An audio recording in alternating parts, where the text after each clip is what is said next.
Hey there, welcome to the More Miles podcast. I'm Lauren, I'm Scott. I'm Michelle. and we are part of the More Miles Run Coaching Team. That seems to be our new intro these days, as part of the More Miles Run Coaching Team. It is hard to get all four of us to sit down at one time, one place. So Zach is not with us today. All right. So, our topic for today, we're going to be talking about recovery. And that is a really broad topic.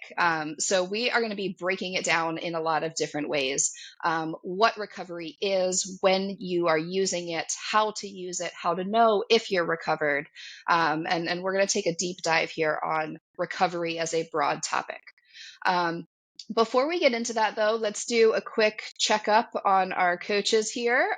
Scott, you weren't with us last time, so I wanted to catch up on where you are and what you're up to. You haven't had any races since last time, but you have set some goals since last time. So Yeah. let's talk about it. Yeah, so I have finally set my fall schedule. So there's 2 races that I'm signed up for, officially paid, registered for, and big goals. So first one is Steamtown Marathon, and then JFK, of course, is the second one. This will probably be, I was just thinking, this will probably be the first fall ever that I have not had JFK as the A goal. The A goal is Steamtown and to run fast, and then we'll just go right into JFK. So I'm right now in the process of just getting my miles up and getting some workouts. Today was a really good one in the sweltering humidities. First day that I actually wrung my shirt out with sweat. So yeah, so that's me. I'm in the very, very beginning stages of getting ready for the fall. All right. Exciting stuff. Yeah. Okay. Yeah, and that'll be exciting to see too, because the marathon translates really well to JFK. So even with that as the secondary goal, you're Mhm. going in very fit with Yeah. that marathon fitness under your legs. So, okay, Michelle, you have not had another race either, but you are coming up on one. So catch us up on you. Yeah, so my long, slow build this year, the next one is 5K. We just had the mile last month. So my 5K, I'm hoping to PR, which would be, and I'm really hoping to break 23 minutes. That my PR right now is 23:28. So I'm really trying to, I know it's a huge PR goal, but I'm trying. I felt really good yesterday. I had a little test run yesterday with some short intervals, and they all were right where I wanted them to be. So fingers crossed for this weekend. I hope the weather holds out. Hope it doesn't get too hot.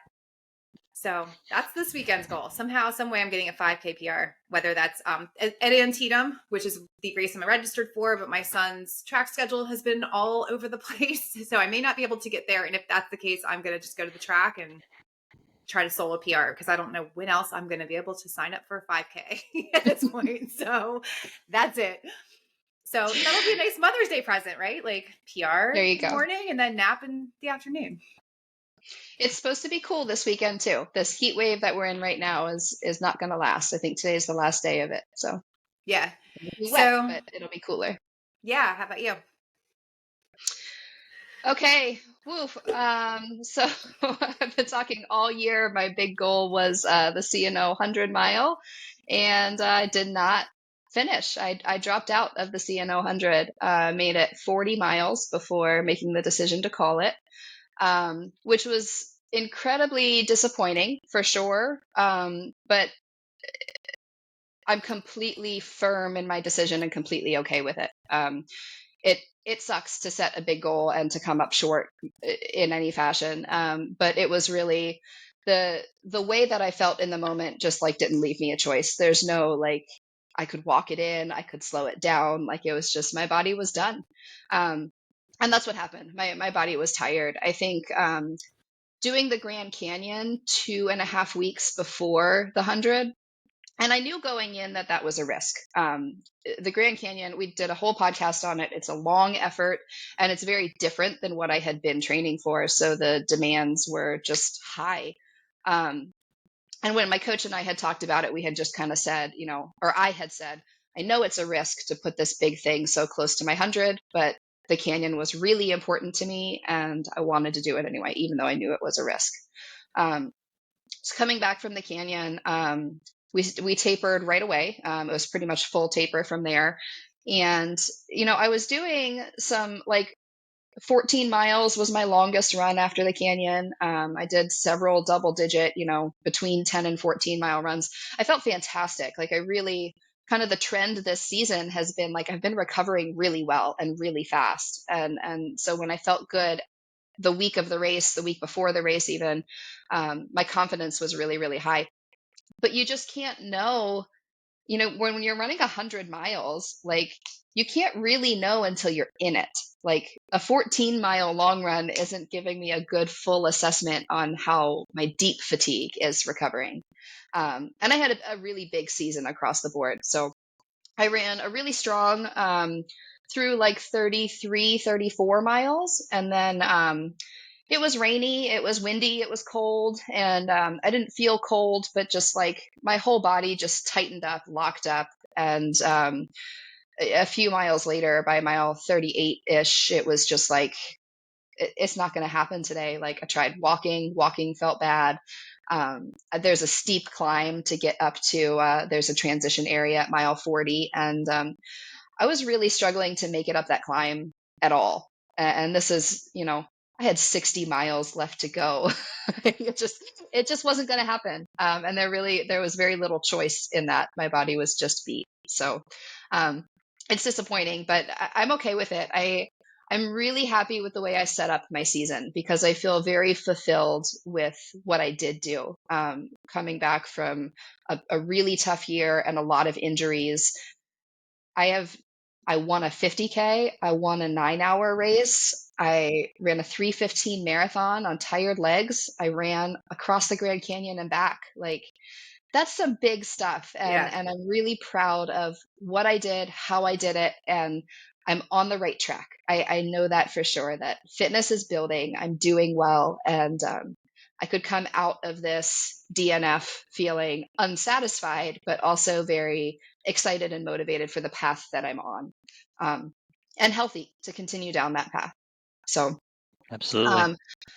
I'm not quite done for the season yet. I have one more last little thing I'm going to throw on here, but I'm going to keep that close to the chest for a minute, and I'll share it when I do it. But I'm not quite done. I'm going to do one more thing before kicking off the summer. Yeah, and then summer is back to I'm doing the Yeti 100 mile in September. So the summer will be continuing on with 100-mile training. And then if I recover well and keeping that asterisk firm on there, I would really like to do JFK also, making sure that I recover well from the 100 first. So you guys like leaving me to crew by myself? I don't know. I heard a rumor.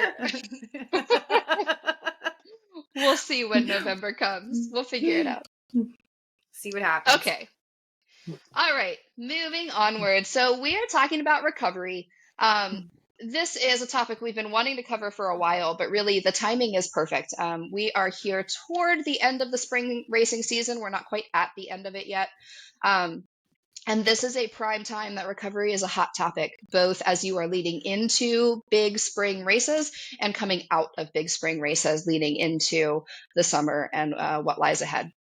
So one of the first things that I wanted to start with, recovery is really a broad topic. We work on recovery on a weekly basis, on a monthly basis, on a seasonal basis. And it means a lot of different things. So recovery means essentially allowing your body to heal from the work that you're doing. That comes in the form of complete rest. It comes in the form of low intensity work. It comes in the form of sleeping, eating, drinking, and hydration. Like it's not just recovery does not just mean one singular thing. It's a broad topic. One of the things at this time of year that I find I'm spending a lot of time talking to my athletes about is the taper. So taper is a form of recovery. And I wanted to kind of cover what a lot of people ask is, okay, for this goal that I'm working toward, how much recovery do I need for a half marathon? Or how much taper do I need for a half marathon? How much taper do I need for a marathon? And I want to cover that what a taper actually is not for your goal race, it's from your training. So how much taper you need depends highly on the training that you've done. And where we see this vary is, someone who has really been training at a high volume, high intensity, hitting all of their workouts, running most days of the week, is going to need a little bit more taper time than someone who is maybe inconsistent in their workouts, maybe hasn't gotten all of their workouts done or all of their long runs done. That person is going to need very little taper because we haven't quite done all of the volume of the work that you need to recover from. So I want to kind of put that out there to shift the focus of taper is a recovery from your training rather than for your race. It is for your race, but that's not what we're basing your taper on. And taper looks a little bit different for everybody. So for some people, a taper, we are really cutting down the volume, the intensity. You are just going to do 1, 2, maybe 3 weeks of easy running only, keeping things very low. For other people, we really keep a lot of variety in your taper so that you're not only recovering on easy only. We want to keep some variety and some fartleks, some strides, some plyometrics in your routine so that you're staying fresh. You're not getting flat in your taper and just resting and detraining. So the taper looks very different for different people based on how their training has gone, also based on the race that they're doing. But I wanted to just throw that out there that that's what a taper is. A huge part of your taper is also eating and sleeping. Like we are really walking a fine line between letting your body recover from all of the training that you've done, but also keeping it fresh, keeping your fitness so that we're not detraining at any point during your taper. And a big part of that is, again, keeping the variety in there, keeping your food intake up, especially your carbohydrates. You've been depleting your carbohydrate stores every single day for weeks, months, however long we've been training. Taper is your opportunity because you are running a little bit less, your intensity is a little bit lower, to eat your carbohydrates and store and hold on to more of them so that we are loading your storage for the race that you have ahead. It is also a really good time to make sure that you are getting adequate sleep. Sleep is where most of your physiological recovery happens. And it's also really important to make sure you're hydrating. Again, hydration is a big part of your system as a whole: digestion, recovery, sleep, and then again, pre-hydrating for your race that's coming up so that you are not going into your race dehydrated, especially as we're looking at spring races, summer races, hot days out there. That all plays a part in your taper too. Okay, so that is one aspect of recovery, and I kind of just glossed over that a little bit, kind of superficially, because we're going to get in deeper here in a minute. Scott, tell us a little bit about, so taper really comes sort of at the end of your training season. But that's not it. That's not like the only time that you're going to see recovery pop up in your year, in your season. So tell us a little bit about where we might be pre-planning larger recovery blocks into your season, into your year. Yeah, so I think at a high level, and the biggest way you'd see that is after your goal race, you're going to see a recovery phase, right? And so that's looking at it as a seasonal periodized recovery phase.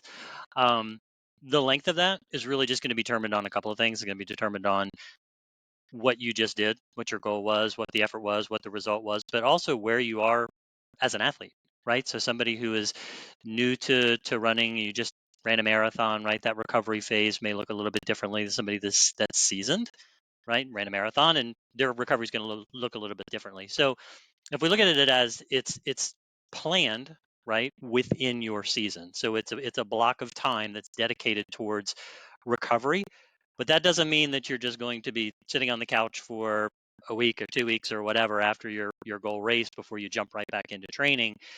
It's strategy, right? So depending on how hard you ran and what your race was, there could be full recovery, right? Which full recovery is, okay, you're kicking your feet up, right? You're not running and you're really letting your body rest, versus active recovery, right? Which a lot of that's going to be built in, which can be, cross training, it can be walking, it can be hiking, it can be a number of things to get the blood moving, to get your legs going, to get yourself moving, so that you're getting some activity. You're not just sitting there, right? You're getting yourself primed and ready. One key point to that too is part of the mental recovery too, right? You just came off a big training block, whether it's 12 weeks, 16 weeks, maybe even longer than that, right? Like you're really pushing hard, and not only does your body need that planned time to rest, but it's also beneficial for your mind, right? The mental side of things, to have that planned break. Doesn't mean that you can't do anything, but shift your mindset. Do use that time, right? And if you have a coach, right, talk to your coach about some activities that really you enjoy, right? Get your mind off of running for a little bit, and then maybe do some yoga, do some hiking, do some biking, right? Doing some things, again, very planned into that, right? That's going to help you mentally as well, and it's going to get you some activity. So I think I would start there. That's seasonal, it's planned, right? It's something that's plugged in there, and it's dependent on those factors that I just mentioned. So let me ask you about Mhm, that real quick. mhm. Why is it important to pre-plan a period of recovery? I think we often see Yep. people hit their big goal race. Either it goes really well and they're highly motivated to go again, do more, let's go. Mhm. Or the opposite, it Yeah. didn't go the way that they wanted and they're highly motivated to get back at it, get redemption, what have you. Yeah. Um, why is it important to pre-plan a recovery block into your season, into your year? I think the number one reason would be is what's your next goal, right? Mhm. So if you're somebody that your goal race was a marathon, and then let's say you want to run another marathon faster, we need to really strategize, right, to get you there. And strategize meaning planning how much your body needs to rest to get you to improve and grow as an athlete. I think that's probably the way I would respond to that. Is the number one reason to plan it Mhm. is to get you primed and ready as an athlete for your next goal, right? To make those incremental or larger gains within your progression. I think that's important to highlight. There's a quote I hear often that says, if you don't give your body rest, if you Mhm. don't plan to give your body rest, it's going to make you take rest, and it's probably not going to be at a time that's convenient for you. Yeah. And what that means is injury, illness, that sort of thing, that it's going to come up to bite you Yeah. down the road. You might feel fresh poppy, ready to train again now, but if you don't force yourself to take that recovery and take that rest, it's going to come back to bite you a month, 2 months down the road when you really don't want it to be, because you really want to be hitting it hard in your next training block. I think this is one of the things that's really hard for some Mhm. athletes, is to just take a step back and say, I need to recover. This is really going to help me in the long run. Because to your point, somebody could come off of a PR and they just are on cloud nine and just let's go. So it can be very difficult for some athletes to really focus on that dedicated recovery. I want to emphasize one other point there too, and I think this kind of goes hand in hand with people who struggle with taking a recovery block. Is Mm. people who are used to running, training most days of the week. You are probably going to feel better if you move in some way, as opposed to complete strict rest. What we're emphasizing here is that you are unloading the high impact of running and the high intensity of running. We've talked about this on another podcast. Even when you're running easy, running compared to other forms of movement is high intensity, even when your perception is not that it's high intensity. So motion is lotion. It is okay to move, walk, swim, lift, yoga, all the things that Scott mentioned are helpful ways to keep your body engaged while decreasing the intensity. Um, but talking about, people struggling with taking a pre-planned recovery block, I think there's a lot of people who struggle with taking recovery on a micro scale too. So let's jump into Yep. that next. Michelle, I want to come to you talking about like workouts and big efforts that we're doing in your training, in your training block, and the energy demand that those things have and require on your body on a regular, continuing basis during training. Right. Yeah. So whether it's a race or a big workout or a long run, your body has limited like energy resources in a given day. Like we all have a ceiling of how much energy we can produce in a day. And you don't typically come close to hitting that ceiling, but it's there.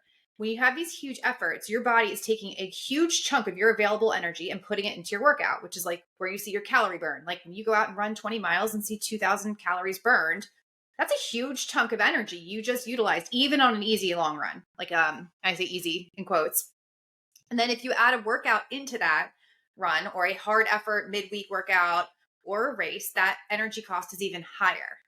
And a lot of those calories come from, as we've talked about in millions of podcasts, they come from carbohydrates, your glycogen stores. So you're burning through your glycogen stores on those hard efforts. And there's a limited, finite amount of that in your body. So where we burn fat, you are still burning fat in these efforts. You have a good amount of fat stores, no matter how thin you are. You have plenty of fat stores. That's easy to replenish. It's not going to burn out, but your glycogen stores are going to burn out pretty quickly. Even if you're taking fuel on the run, you're going to deplete them. So that energy demand is huge on your body. It is a stressor, which is a good stress. It causes stress on your body that helps you become stronger, but that becoming stronger portion is a response to the stress, and that happens during recovery.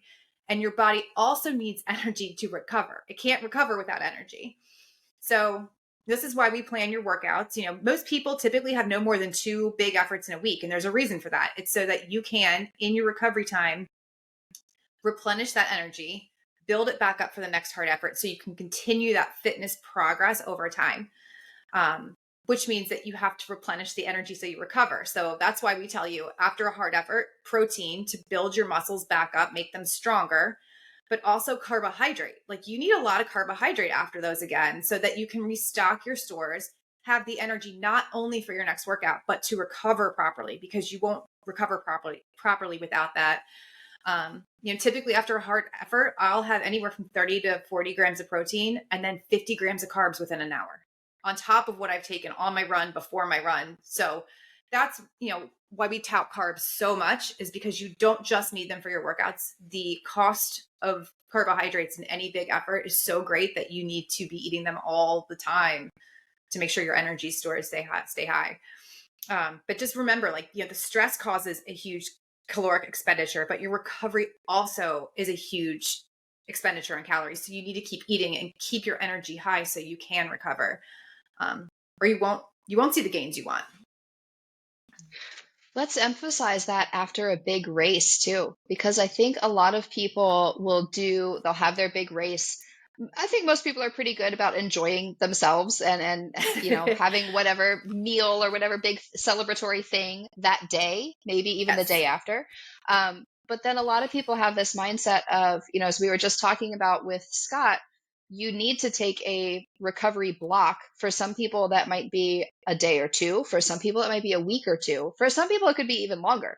But we tend to have that mentality of, well, I'm not running as much, so I need to decrease my calories or decrease my intake. And that's not true. It is eventually. Like, if you're not running for 2 months, yeah, you need to adjust your nutrition to match that, just like we would adjust your nutrition as you're increasing volume, increasing intensity. But in the short term, like that first week after your goal race, you got to keep eating. It's not rest week equals low caloric intake. You still need that protein. You still need those carbs. And taper too. We touched on that just a little bit, but in taper, you're doing less, but you still need the ideal taper in my mind is that your running volume comes down and your eating volume stays the same. So if you can eat exactly the same way you've been eating in training while your training volume comes down, that's how you're going to restore and repair and be ready to crush your goal race. But you got to eat. You have to. You're not going to recover without it. Yeah, in fact, if we're looking at that stress plus rest equation is how you get better, stronger, faster. If you're not eating as part of your rest, your stress increases. And then, you've got more damage and more problems that you're going to need to recover from, or you're not going to improve. You're going to see your performance decrease over time. Yeah. And you're also setting yourself up for injury. We know, if you're not eating enough, stress fractures is one of the number one ways to tell you're not eating enough as a runner. So, your body can't repair. It's not going to repair all those little, the damage to your bones, your muscles, your soft tissue. So if you're not eating enough, you're going to be injured your next training cycle. If you don't eat properly during your recovery period, it will catch up to you at some point down the road. So that's the next topic I want to talk about is how recovery compounds week after week after week, because, here we are talking about how important it is. And if you don't take it, you're going to get injured. That's true. But 99% of the time, that's not going to happen right away. It's not like you skip your recovery day or skip your rest day 1 week and you're going to be injured the next week. this is something that compounds over time. So we're really looking at the long-term picture. When you are going through a training week, you are going to have a number of rest days or a number of recovery days and or both mixed into your training calendar. So typically we are doing a higher intensity session followed by a recovery session or a rest day, sometimes a rest day. But I would say a lot of the time a recovery session is more desirable than a true rest day. Again, motion is lotion is what we were talking about. It's good for you to move. But if you continuously neglect that, if you are continuously running beyond your recovery effort, maybe you're running at a higher intensity on those easy days. Sometimes it happens. Sometimes you go out the door and you are just feeling fierce and you go, send your easy run. It happens. It's not the end of the world. But if that's happening every week, and it's happening on your long runs, and suddenly we are building up a lot more fatigue over time, that cost is going to catch up eventually if we're not honoring the recovery piece. You are only building stress upon stress upon stress upon stress upon stress. And there's going to be a point, whether it's in a month or a year or 2 years, especially someone who's newer to the sport and someone who is maybe younger in age, either of those two factors, you can get away with it for a while, but it will catch up if you are not taking those recovery days. And it might not be an injury. It might be chronic fatigue syndrome. It might be your hormones are thrown off. Like there's so many different factors that can come into play here if your body is overloaded on stress, and is not getting the opportunity to heal and recover. This is not just muscles. This is your system as a whole. So I want to talk a little bit about that.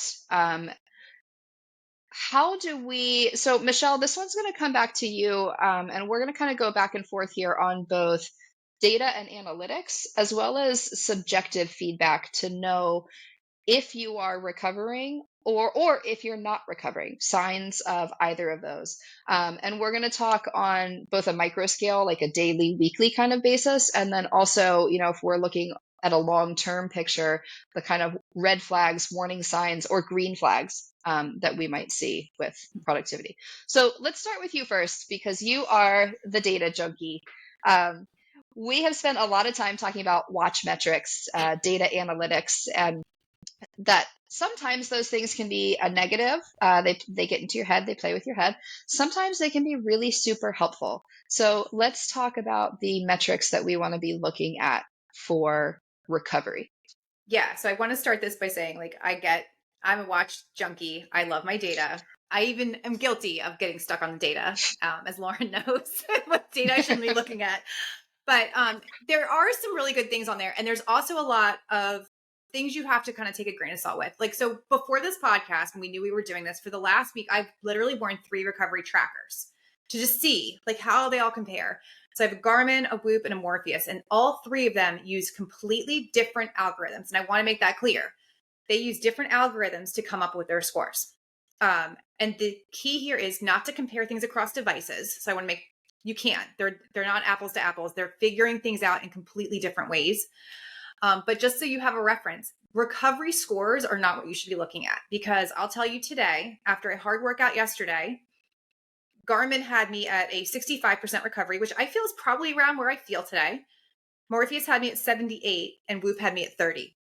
So there's 3 different numbers all worn the same time. So they're coming in a very different thing. So I wanted to kind of say, when you see these body batteries, recovery scores, just know they're all calculating this very differently. You got to judge how you feel. I can tell you where I feel in relation to those 3 trackers. I think Whoop's grading pretty harshly. I can totally go out and run today and be fine. And I could probably even run pretty hard and feel fine. I don't know if I'm as recovered feeling as the other end of the spectrum. So they're good tools. I mean, they're fun to look at. None of those I feel like are accurate, but there are some metrics that I really do think are key. So we have heart rate, resting heart rate, HRV, and your sleep. I think those are the top 4, to look at, and kind of on a micro schedule to micro level to an extent, and then a macro level even bigger is going to give you the best key to doing this. And the key is to use the same device. So don't compare I've been tracking on Garmin for 3 weeks and then I switched to a Whoop and now it looks like everything dropped. Well, it's because you're on a different device. So you've got to use the same device, look at it at the same time of day to be consistent and know where your trends lie. So I guess Can I jump in there really quick and just mention those metrics that you just mentioned that we want to be looking at are actual metrics. They're not scores. And that's kind of where you can differentiate when your wearable device is giving you a score, that's an algorithm. right. When we are looking at an actual number, like your heart rate, your resting heart rate, your HRV, those are things that you can interpret for yourself. And Right. that's kind of where the difference lies here. But sorry, go ahead. No, that's good. Yeah. And it's right. These are all, and even still, even though they're like metrics across devices, they're measured differently. So again, stick with one device, measure it across that device, and that should be what you look at. But heart rate. So heart rate, and I want to say this is more of a micro metric that we look at. Your heart rate during exercise obviously increases. And it takes a bit to come down. So your heart rate recovery is how fast your heart rate will come back down to baseline after a workout. And it's a sign of fitness. It's also a sign of recovery. So as you become fitter, it's going to come down faster, even after harder efforts. But that being said, within your own cycle, after a given hard effort or a race, you'll notice during the day, your heart rate is going to take a while to come down back to normal. So like after a hard race, I've had races where for the rest of the day, my heart rate's been in the 80s or 90s, where that's well above my normal resting. But it's because my body is stressed. It's like, oh man, there's like stuff to do. I've got repairs to make. And what just happened? You just pushed me hard for 4 hours. So your heart rate will come down slowly after these hard efforts. But you should notice, like, if it's not coming down, within a day or so of a really hard effort or within a few hours of like a speed workout, that's something to be mindful of. Like, check in. Are you hydrated? Did you eat properly? Are you getting enough rest? Are your life stressors affecting your heart rate? Because they can too. If you even like look at your watch and think of something stressful, you'll notice your heart rate will increase. So that's kind of something. I don't think that's a major like over time thing. You could really track your trends of your actual heart rate, not without resting heart rate, but it's something to be mindful of within a day or two of a hard effort to just see if you're recovering as you should, and then pay attention to what might be hindering that your heart rate from coming down. I'm gonna throw in there too. So after let's say in a normal training cycle, a normal training week, you're in the middle of a training cycle, not a big race, not a big effort. You have your midweek speed session or tempo run or whatever. We are typically looking for 24 to 48 hour recovery from that. So you should be tired the next day. You might even be tired 48 hours after that. But by day 3, we're ready to go again with whatever the next workout, the next project, your long run, what have you. If you are not recovering from your just regular midweek session within 48 hours, we have a problem. Whether that is you're running the workout too hard. And that happens. A lot of times people are going to the well every Wednesday for their workout. And that's really not what we want to be doing most of the time. We very rarely should be going to the well, especially in a midweek workout. Or it could be your outside life stressors, either, not eating, not hydrating, not sleeping, work stress, life stress, all of those things. So that's a sign that we need to be taking a look at some other things. About 48 hours, if you are still tired and unable to move on with your next workout or your next big task, that's a red flag. Yeah. Sorry, I keep interrupting you. No, but it's good stuff. It's fine. Yeah. So then the next thing is your resting heart rate. And that's something that we can really kind of dial in a little bit more to see how recovery is going on. So you should get a good idea of where your resting heart rate is. And this varies a lot genetically. Like you could be down in the 40s or up to the 70s and still be super healthy and fine. So don't compare with anyone else but yourself. But so you get an idea over a couple of weeks of where your baseline resting heart rate is. At the beginning of a season is a great time to do it. So you can watch your recovery and your fitness gains. If your trend overall is coming down, you're becoming fitter and you're recovering well and your training is doing what it's supposed to. But then there's day-to-day fluctuations in your resting heart rate, and that's totally normal. Within a few beats is fine. Like I wouldn't worry about anything within like probably 5, maybe even 10 beats, depending on your effort level that day, hydration level, sleep, all these things affect it.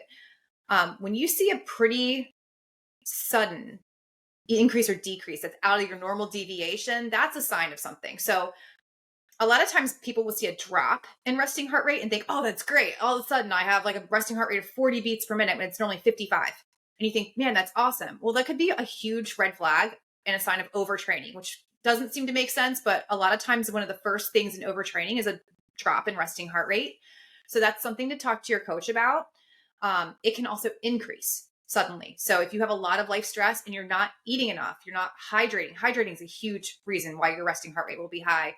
Or your sleep has been bad, your resting heart rate's going to go up conversely. And even though it may not be training stressors affecting these two things, it affects your training because all stress is cumulative. It's going to build your resting heart rate or decrease it. So your body only knows stress, whether that's from running, work, life, cleaning, whatever you've done that day. So resting heart rate's another key metric I think that needs to be just kind of watched for trends on fitness, but also for those sudden changes in resting heart rate. And also a sudden increase in your resting heart rate can also mean you're going to be sick, which it'll increase a little bit before you might even know you're sick. So your immune system's firing up. It's trying to fight something off. Just keep an eye on that as well, that it could be a sign of something to come. So if it's suddenly increasing, maybe back off a little bit that day just to see how you feel. Hydrate. And if it doesn't come back down, give your body a minute, do an easy run and see how you feel. I think both of those things, whether it's high or low, is not a red flag in and of itself. It can be a red flag in context. So that's the thing too. If you see those numbers, your resting heart rate suddenly increase or suddenly decrease, take a look at what you're doing. Like, are you tapering right now? Then seeing your resting heart rate come down is expected, is normal. Are you in the middle of a 110-mile training week and your heart rate suddenly dropped? Well, maybe then that's a red flag. So just be aware, these are flags that should catch your attention, but you should be looking at the context of what you're doing right now and where your training is, where your life is. Yeah. So moving from heart rate to HRV. HRV is a pretty new thing that's still being studied a lot. I think it's super fascinating. But HRV, so heart rate is the number of times your heart beats in a minute. So 60 beats per minute, it beats 60 times. Those 60 beats don't happen at an exact pace. Actually, you don't want them to be at an exact pace. That when the closer or the more rhythmic your heart beats, like more precisely it beats, is actually a sign that you are more stressed. Your body will have those 60 beats just slightly off rhythm when it's most relaxed. So the HRV is the difference between a certain point in your heartbeat to the same point in the next heartbeat. And it's measured in milliseconds. You'll never feel this in your pulse. You can't feel a change in HRV by taking your pulse or even your watch giving you your heart rate. It's a special metric that has to be measured electrically. So they can feel the signals of your heart. And all these devices now are able to measure it. And generally a higher baseline, I want to make sure this is clear, higher baseline HRV or an increasing baseline HRV is a sign of fitness building. Just like it's the converse or the inverse of a heart rate, right? Like your resting heart rate goes down, your HRV goes up. Those are great signs. However, it fluctuates a lot day to day based on your training. So HRV is one of these metrics that is going to be all over the map, depending when you measure it, how you measure it, what's going on in your life. The key is you want to use the same system, or if you take a measurement, like the Morpheus system that I also use, you measure at the same time every day. You have to do the same time every day because if you do it 2 hours later after some stressors, it's going to change your readings. So depending what device you're using, make sure you're following their directions for reading your HRV properly. But what happens is when your body goes through a stressor or a hard workout or a race, you're going to notice that on a daily schedule, your HRV is going to plummet. And that's great. You actually want it to plummet because what you've done is just create a ton of stress on your body, as we've said, which is going to trigger adaptations. Now your body is like, oh my gosh, what happened? We have to recover. We have a lot of damage here. Let's start working. So it goes into work mode. This fight or flight parasympathetic nervous system triggers all these things to happen. And your heart beats extremely regularly during this time. So the difference in time between heartbeats drops, and that's the HRV value. As the recovery process progresses, it backs off and your HRV is going to come way up high. So you'll see it come up high maybe a day or two later as you recover. And then you think, oh, great, this is great. I can go out and just gun it on my easy run. I had the best HRV I've seen in weeks. No, not yet. You're still kind of in that recovery phase. Your body's finishing its recovery process. It's starting to back off, and then it will return to baseline. And that's the end of your recovery cycle. So it's a drop, a raise, and then back to baseline. And your baseline HRV is highly personal. again, just like resting heart rate, a lot of genetics are factored into this. And when you kind of trend your natural HRV over time, over maybe a couple weeks, and you see it increasing, that's a great sign. If you see that trend starting to drop, the trend, not the day-to-day HRV, then you know that maybe you're not recovering as well. It's basically a measure of how much is being spent on stress versus recovery and with energy systems in your body. So when that starts to drop, it's telling you your body's not using as much energy in recovery as it needs to. And the stress is starting to build. And then it may be something you talk to your coach, adjust your training, back off intensity, just like anything else. So again, that's a trend metric. That's not a daily metric. You can look at it daily. It's fun just to see like, oh, wait, cool. This is where I am in my cycle. But over time, that's another metric you just need to watch a trend for. Yeah. And I think I just want to emphasize it again, because I think a lot of people on Garmin specifically gives you a score to go along with your HRV. And a lot of people will make a judgment based on what they should be doing that day based on their score. And that's a really poor way to train. We really want to be looking at this trend over time. Like we were talking about how weeks build upon weeks build upon weeks. That can mean fatigue and lack of recovery is building over weeks and you're getting yourself into a bad spot. Or it can mean your fitness is building and you're progressing over weeks and weeks and weeks. But that's really what we're looking at, is that long-term trend. We are not using this as a daily judgment of what you should be doing. And in a training cycle, it is normal that you are building fatigue. That's part of the process, is we are building cumulative fatigue on your body in different levels, in different ways. So you're going to see these numbers do interesting things over time. And that can help both you and your coach to decide how you should be structuring your training. So we talked about, like, in a given week, you're going to have recovery days worked into your weekly schedule. But there's also a pattern to the way that we program your progression. And that's really individual. I think a lot of people are really used to seeing like a 3-week build and a 1-week recovery, 3-week build, 1-week recovery, and moving in that direction. That's kind of lazy. That doesn't work for everybody. Some people need to step down more often. Some people can continue to progress for weeks and weeks at a time before they need a recovery week. But these metrics are a great way to help you and your coach determine when you need a step down week, when you need a recovery week, how your body is responding to the seasonal recovery that you're doing at the end of your goal race. So these are all, again, big trends that we're watching to figure out how your body is responding over time and make sure that we're making good, positive choices for you and not just kind of pre-programming based on a framework that may or may not suit your body or your moment in life even. Yeah. Okay. So one of the other things I wanted to touch on is subjective feedback that you are not recovering well. Because the watch analytics are great, but I think that the way that you feel should be a big factor in determining how your recovery is going also. So when we are, again, loading up a lot of stress and not getting adequate recovery over time, over an extended period of time, some of the things that you want to be looking for, just self-check yourself on and communicate with your coach on this stuff, because we see your data on the page. We see your numbers from your workout. We don't see your watch analytics. So like your resting heart rate, your HRV, that stuff's not uploaded into your training log. So we see the data from your training.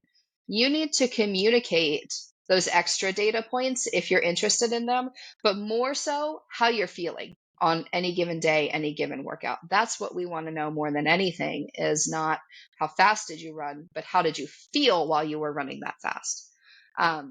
So communicate all of these things with your coach along the way too.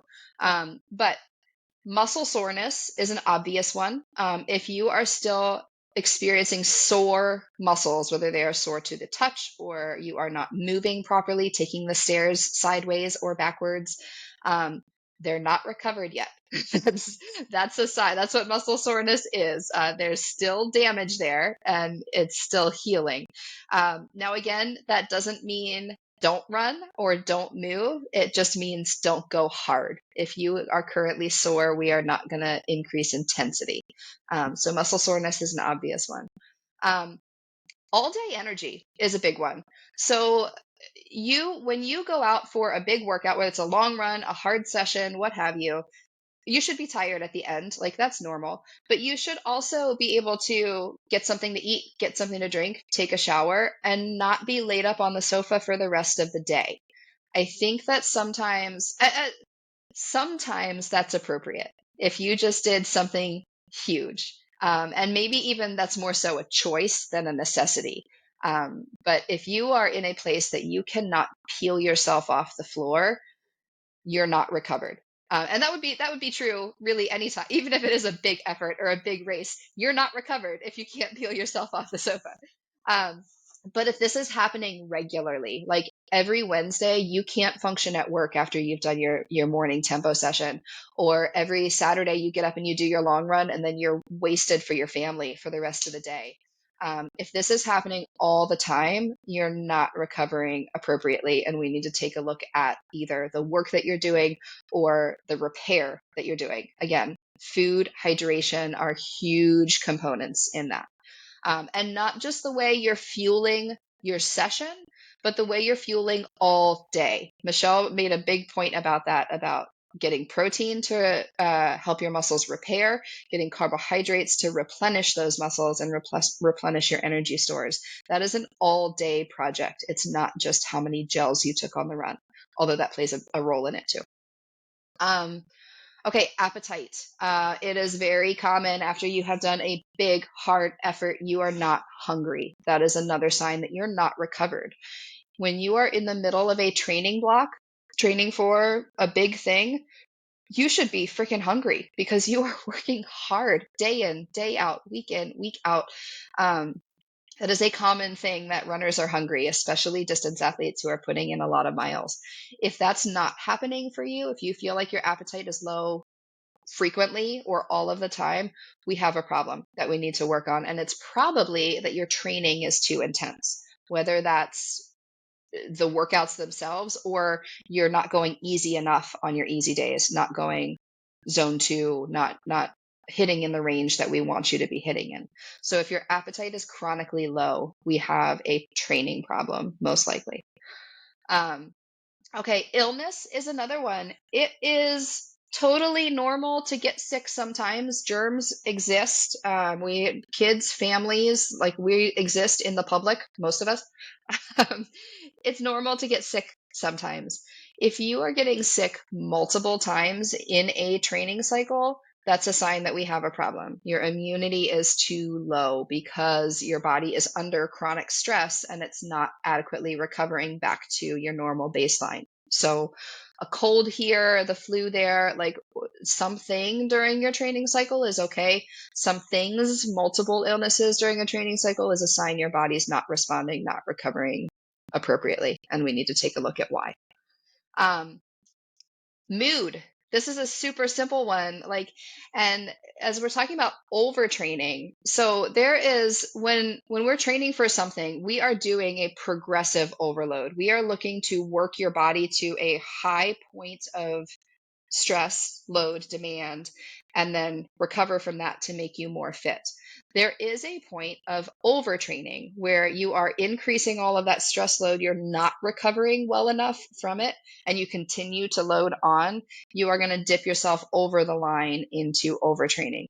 We can talk about that more on another episode, but one of the first signs that we will see that you are walking that fine line is your mood. So anxiety, depression, worry, or just feeling like agitated, annoyed, like the people around you are bothering you and frustrating you all of the time. Your relationships maybe are suffering because of the way you are approaching them. That is a red flag that your stress is too high. Things are overloaded in your system and we need to back it off, calm it down. Now, again, all of these things are patterns, just like in the data. Like, you might have a bad day or be snippy with your spouse when you are tired on a Wednesday after a Wednesday workout session. What we're really looking at is this a chronic thing? Is this a pattern? Are you struggling for multiple days at a time, weeks at a time? That's where it becomes a problem. So mood is a big indicator also. Okay, hormones. This is a really interesting one. Again, stress is stress is stress, right? Whether it's outside stress or it's training stress, we are loading stress on your body. If you're not recovering well from that, your hormones are going to be out of whack in a big way. There are a lot of different ways. Obviously, blood work is going to be something that's helpful for you in tracking that. But you can also track that in subjective ways. So, like, for women, your cycle is like the best thing to see how you're training and how you're recovering. When your cycle starts to go funky, whether it's getting shorter, getting longer, or if it's non-existent, if you're not getting a monthly period, we have a problem. Whether, again, that's your workload is too high, more often, maybe your food intake is too low, and we're not getting the correct balance going on there. Another one is sex drive. So, like, this is one that I think we don't talk about very often, and it's applicable for men and for women both. Again, like, it's normal to have a day or something like that you're too tired and it's not going to happen.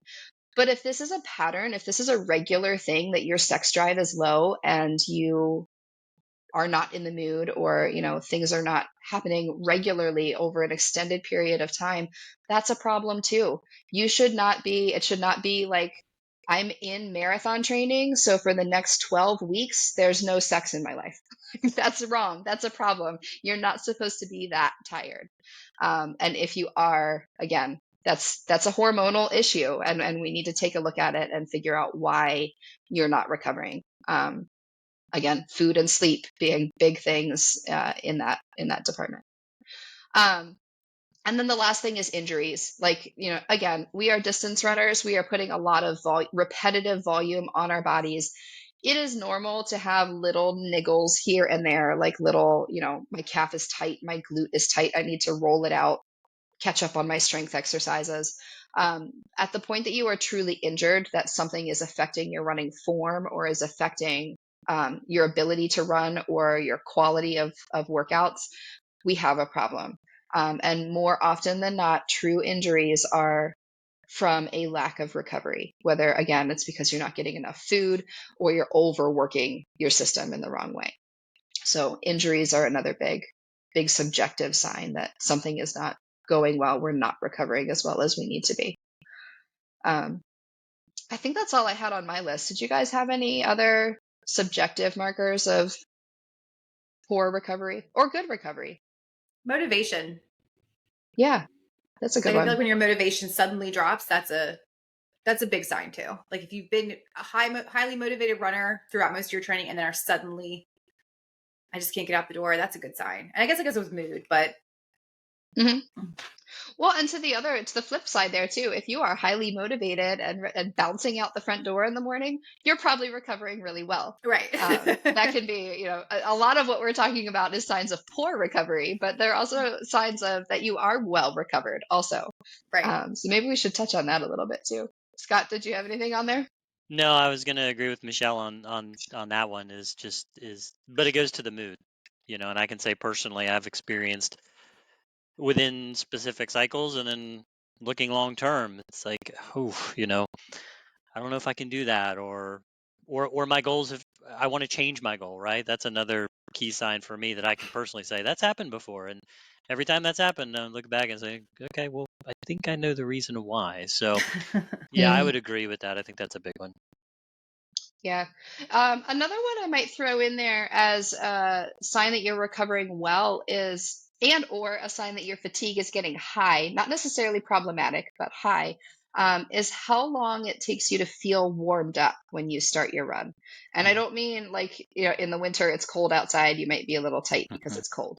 I mean, like, how long does it take you to start feeling good on your run? We have kind of a famous saying of never trust the first mile. So that's normal. The first mile of your run, sometimes you're going to feel stiff, a little bit achy. Like it takes a minute for you to get moving in your normal, comfortable rhythm. That's normal. But are you getting, maybe it takes you 4 or 5 miles to warm up and feel good? Again, that's not necessarily a problem, but it's a sign that you're in it. You're deep in some work right now. Um, if you find that that happens often, or like you have more bad runs in a week than you have good runs, I would say it's even normal to have like 50-50 when you're in the peak of your training cycle. I'm not saying every run needs to be a good run, but like 50-50. And if we're tipping that scale, then there might be a problem going on. But to the other end, one of the ways that you know that you're getting fresh is that you feel good sooner. So that's a sign that you are recovering well, that you maybe do that first mile of your run and then you are bouncing down the trail, ready to go. I am totally stepping on Scott's feet here. This is our next subject. How do you know? I just started talking and then, oh, wait, this is our next topic. Sorry, Scott. Oh, good. How do you know when you are recovered? Let's talk about that on two ways, in Yeah. a micro scale, like on a weekly basis, and then also in the grander scheme, you've done a big thing that you're coming off of. How do you know you're ready to train again?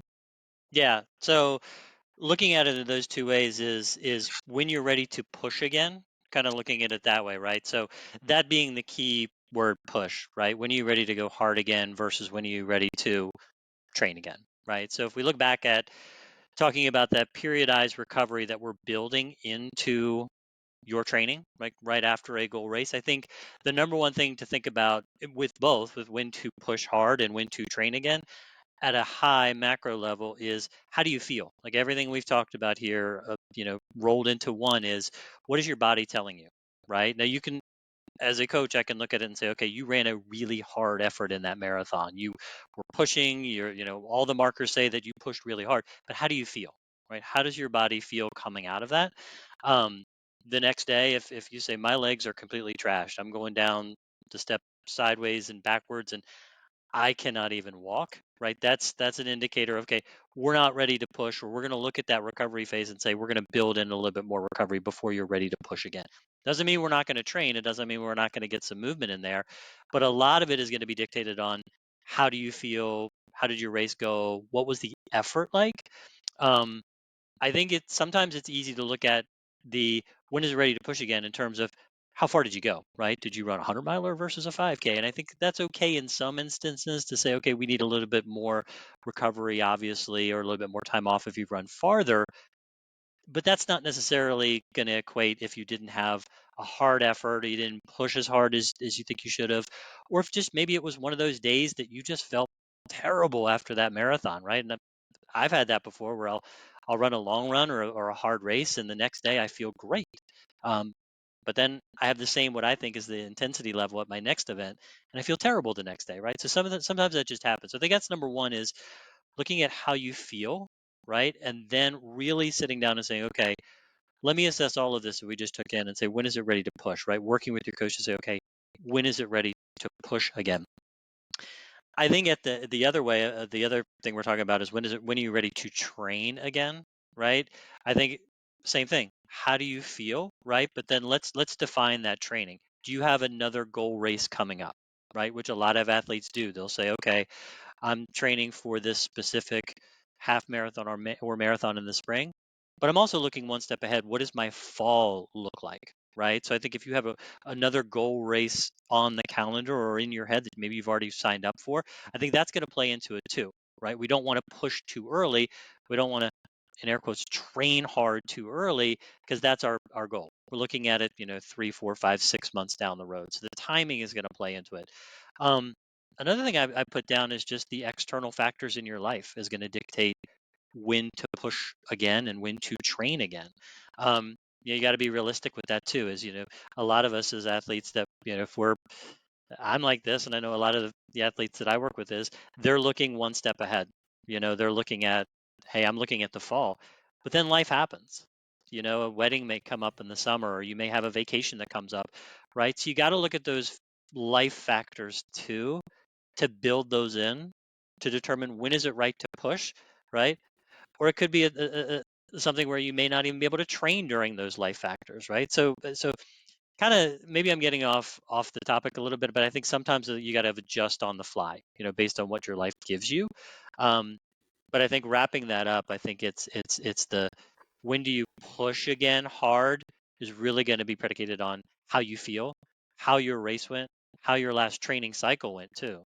How was the last 16 weeks of pushing for that hard marathon? How did that go? Right? If it didn't go too well and you raced, right?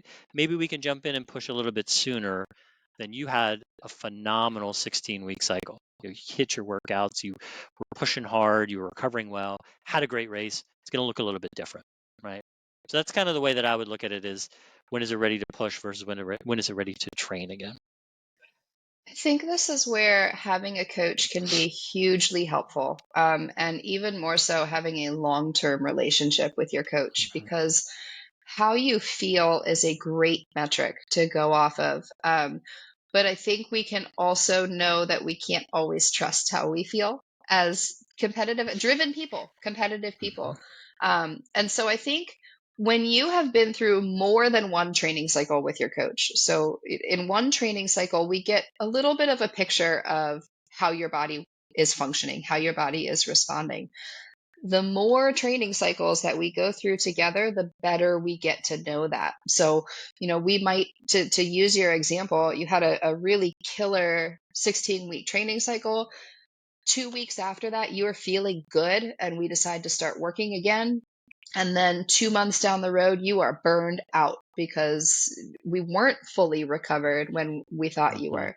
And so a lot of that subjective feedback is good feedback to use, but your coach can get to know you better over time and know, okay, I know you're really eager at 2 weeks, but we have seen a pattern that you're not really quite ready. So let's adjust. Let's do a little bit less. Let's do some short intensity intervals, or when you're looking at a training cycle, we know maybe like a 12-week buildup is ideal for you. Doing more than that becomes overload, or doing less than that is not enough.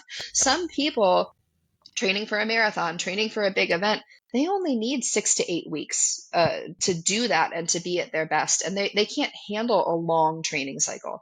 Other people need 20, 22 weeks to prepare for the same event.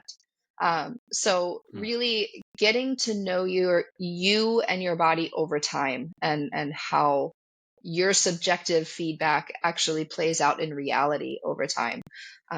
That's where a coach is hugely helpful. Someone outside of your own head that can look at all of these metrics and put the pieces together and help not make decisions for you, but help to steer you in the most productive way forward. Absolutely. I think that's it. I think we covered everything we wanted to cover. Do you guys have anything to add on the recovery front? I don't think so. No. Okay.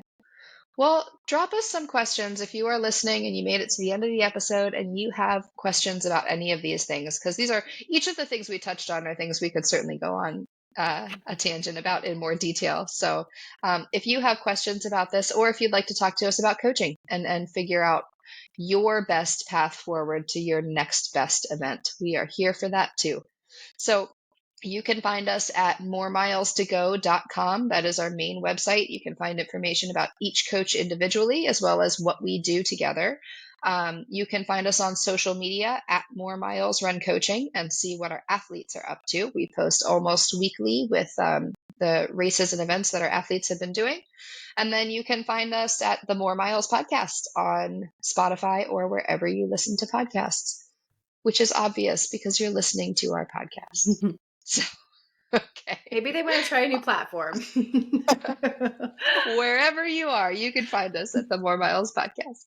All right. Thanks for joining me, guys. Have a good day. Thanks. Bye. Bye.